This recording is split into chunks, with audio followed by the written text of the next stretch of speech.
I speak to you today during a time that's holy and filled with meaning for believers around the world. Earlier this week, Jewish people gathered with family and friends to recite the stories of their ancestors' struggle and ultimate liberation. Tomorrow, Christians of all denominations will come together to rejoice and remember the resurrection of Jesus Christ. These are two very different holidays with their own very different traditions, but it seems fitting that we mark them both during the same week. For in a larger sense, they are both moments of reflection and renewal. They're both occasions to think more deeply about the obligations we have to ourselves and the obligations we have to one another, no matter who we are, where we come from, or what faith we practice. This idea that we're all bound up, as Martin Luther King once said, in a single garment of destiny, is a lesson of all the world's great religions. And it never has been more important for us to reaffirm that lesson than it is today, at a time when we face tests and trials unlike any that we've seen in our time.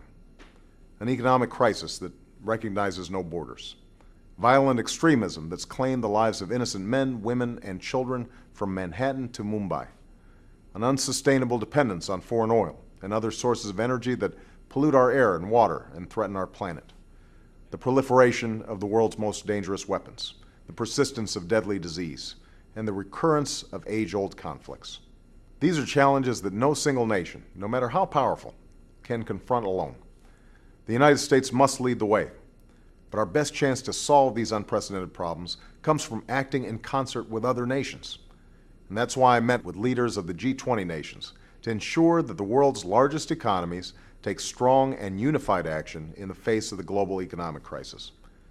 Together, we've taken steps to stimulate growth, restore the flow of credit, open up markets, and dramatically reform our financial regulatory system to prevent such crises from occurring again. Steps that will lead to job creation at home. It's only by working together that we will finally defeat 21st century security threats like Al-Qaeda. So it was heartening that our NATO allies united in Strasbourg behind our strategy in Afghanistan and Pakistan and contributed important resources to support our efforts there. It's only by coordinating with countries around the world that we will stop the spread of the world's most dangerous weapons. And that's why I laid out a strategy in Prague for us to work with Russia and other nations to stop the proliferation of nuclear weapons, to secure nuclear materials from terrorists, and ultimately to free the world from the menace of a nuclear nightmare.